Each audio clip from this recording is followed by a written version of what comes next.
Bon, moi, c'est Dr Milo Richard, que je suis responsable de, de, de la gestion globale du programme, surtout de la résistance personnelle.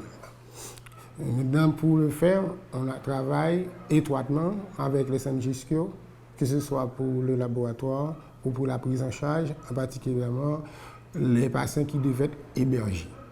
On le fait aussi avec les amis de la santé qui disposent de 2 institutions, une à Cange et l'autre à Hinche. Donc avec le PNLD, nous formons une équipe pour essayer de gérer et de contrôler toutes les formes de tuberculose, incluant celles résistantes. En général, on planifie sur quelques 150 malades et quelques 15 à 20 enfants, normalement, devraient être MDR. Mais vu les difficultés pour diagnostiquer ces enfants, il se pourrait qu'aucune année, on n'ait pas tout ce nombre d'enfants espérés. Mais normalement, 15 à 20 enfants devraient être résistants. Et bon, on a quelques 8 enfants. Je crois que vous avez eu 3 ou 4. L'autre, à Zami la Santé, ils ont eu 4 ou 5. OK, c'est tout petit chiffre parce qu'on n'arrive pas à diagnostiquer les enfants. Maintenant, si vous diagnostiquez, lorsque vous avez 10 à 15% des cas qui devraient être normalement des enfants, à ce moment-là, ce ne serait plus ces nombres. Et si vous les rapportez maintenant aux incidences estimées, vous verrez que combien ça représente sur 100 000. Et normalement, Haïti, c'est 7% des cas de résistance lorsqu'on prend les nouveaux cas et le cas de traitement. Et dans l'ensemble, c'est quelque 450 à 600 malades, normalement, qu'on attend chaque année. Mais avec les difficultés, on a pu dépister quelques 130. Et c'est la tendance un peu partout. Dans le pays, quelques 20 à 25% des cas résistants dépistés. À cause des difficultés, soit liées au laboratoire, soit à cause des formulations qui ne sont pas adaptées aux enfants.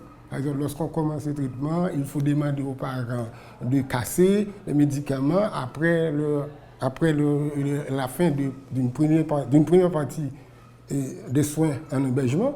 On a pas mal de difficultés.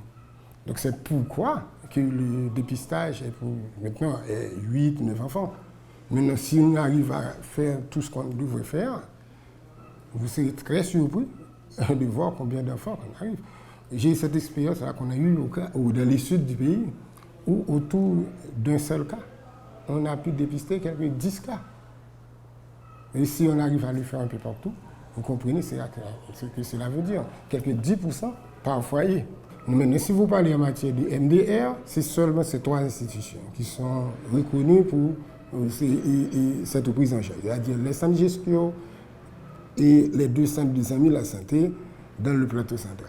Maintenant, ce qui a trait à la tuberculose sensible, maintenant il y a des centres d'excellence, comme par exemple les centres GISCO, le Sanatorium de Port-au-Prince, les hôpitaux de grande envergure, et même les centres de santé, pour les cas simples, les enfants qui peuvent tousser et soumettre des spécimens, il arrive à poser. Mais la majorité des cas, près de 80 à 85% des cas, sont diagnostiqués par les institutions de référence, comme les CGISCO, le SANA, le de Port-au-Prince, l'hôpital principal de Port-au-Prince et l'hôpital de Saint-Damien, à Tabar, etc. Pour vous citer que ces institutions d'excellence. Pour les cliniques des hôpitaux de référence, comme GISCO, ils sont équipés, ils ont des pédiatres dont il y a une avec vous, ils ont des moyens de laboratoire et ils ont des supports pour ces enfants. Maintenant, pour des petites institutions et qui sont obligées de gérer des enfants qui n'ont pas les moyens de venir jusqu'à Port-au-Prince ou vers les grandes villes, ils sont obligés de gérer comme ils ont. Là, à ce moment, ils sont très limités. Mais cependant, pour le cas d'MDR, on s'organise en réseau. On peut toujours collecter des spécimens dans un hôpital quand même, que ce soit des spécimens de chute gastrique ou bien des enfants qui touchent normalement, et on les ramène à Port-au-Prince, que ce soit au laboratoire national, que ce soit au centre GISCO, pour qu'on puisse poser le diagnostic. À ce moment-là, même lorsque l'enfant ne peut pas se déplacer, on arrive quand même à le traiter là où il est. S'il peut venir avec les parents, pas de problème, les centres scolaires reçoivent correctement ou ils ont la santé. Dans le cas contraire, on est obligé de les gérer là où ils sont. Dans les centres scolaires, il y a 2 vis-à-vis. D'abord, il y a même 3 vis-à-vis. Pour l'aspect stratégique, c'est l'administration des centres scolaires même, c'est-à-dire avec Dr Patrice Joseph. Maintenant, pour les soins directs, il y a 2 volets. C'est d'abord Dr Villebrin qui contacte les cliniques directement, il nous contacte et puis on fait la planification des soins. Et ensuite, le volet laboratoire, aussi Mme Mabou, je crois, qui fait l'interface avec le laboratoire national pour confirmer les diagnostics des TB résistants. C'est difficile parce que on n'a pas ça dans le budget national. Et le budget national, le budget du pays, c'est un petit budget. Et la santé ne représente que 5% de ce petit budget.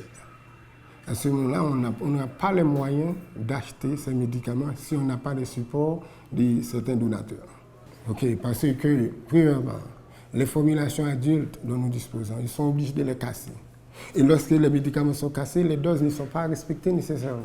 Et ensuite, pour certains, les goûts sont un petit peu ouverts pour les enfants, ils les jettent.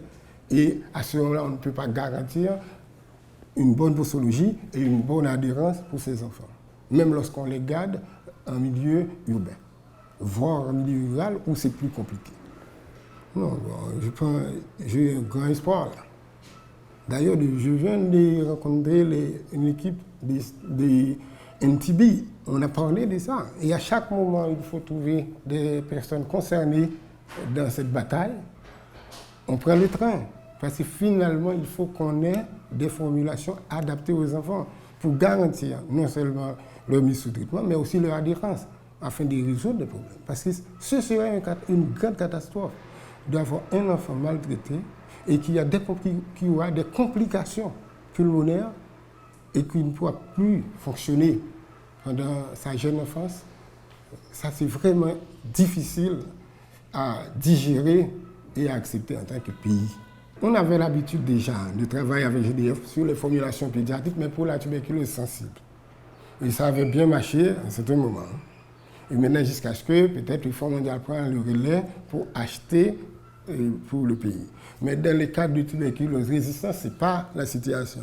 Les médicaments ne sont pas encore, les formulations ne sont pas encore disponibles et il n'y a pas encore de planification d'achat de médicaments pédiatriques par le Fonds mondial. Autrefois, avant la fin, peut-être dans les années 2012, 2013 et même 2014, GDF donnait à Haïti gratuitement les formulations pédiatriques, une combinaison fixe qui venait d'arriver.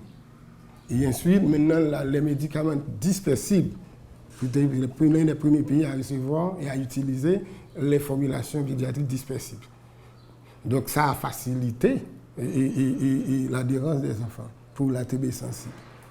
Aujourd'hui, je peux vous dire que c'est effectivement quelques 10% des diagnostics, c'est les enfants. On avait presque 1000 cas de TB pédiatrique, 1000 et plus de TB pédiatrique.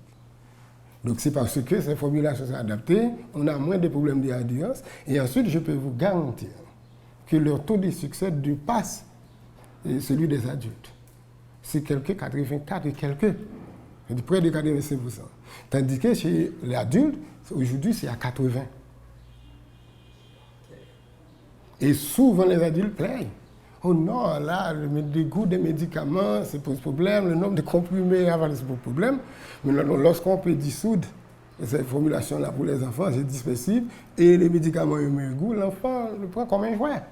Et il accepte de le boire sans problème. Oui, parce qu'on ne pourrait pas avoir accès à ces médicaments, il n'y avait pas de budget pour acheter ces médicaments, les médicaments sensibles. Aujourd'hui, maintenant, si des laboratoires ont finalement mis au point des formulations et que le coût est élevé, comment allons-nous faire pour acheter? Parce qu'on n'a pas ça dans le budget. Et le budget du pays, globalement, est petit. Et voir, je vous l'ai dit tantôt, c'est seulement 5% du budget national qui est consacré à la santé. Et dans la santé, c'est tous les aspects de la santé, particulièrement les salaires des employés. On n'aura pas les moyens pour acheter ces médicaments. Bon, je pense que c'est ma contribution à aider à ce que tout le monde, incluant les enfants qui devraient nous remplacer, s'ils soient frappés de tuberculose, puissent avoir accès à ce traitement. Parce que tuberculose, c'est curable, il n'y a aucune raison d'accepter que des enfants meurent ou contaminent d'autres enfants sous prétexte que les médicaments ne sont pas disponibles ou sont trop chers pour être à distribuer aux enfants. Une personne qui meurt, quel que soit son âge, c'est un décès. Et il n'y a aucune façon de nous déculpabiliser de la mort des enfants qui auraient pu servir au pays et même à la région. Maintenant, sans traitement, ils sont plus capables de nous être utiles. Et ensuite, ce n'est pas humain d'accepter que quelqu'un, particulièrement un enfant, soit décédé sous prétexte que les médicaments sont trop chers. C'est-à-dire on ne peut pas avoir de coût pour la vie d'une personne, voire pour la vie d'un enfant. Donc pour dire qu'un médicament soit trop cher pour sauver la vie d'un enfant, pendant que la tuberculose est curable. Bon, les progrès, c'est que à NTB, avant le Fonds mondial ne voudrait pas acheter les nouveaux médicaments. Maintenant, finalement, lorsqu'on leur a expliqué très clairement les bénéfices de ce choix par rapport au traitement intérieur, avec les médicaments contenant beaucoup d'effets secondaires, qu'on a des difficultés à gérer, surtout des enfants. Si on a un enfant sourd dans un pays difficile, quelle explication allons-nous donner nous-mêmes face à cet enfant sourd à qui on a enlevé une bonne partie de ses opportunités? Non, ce n'est pas explicable.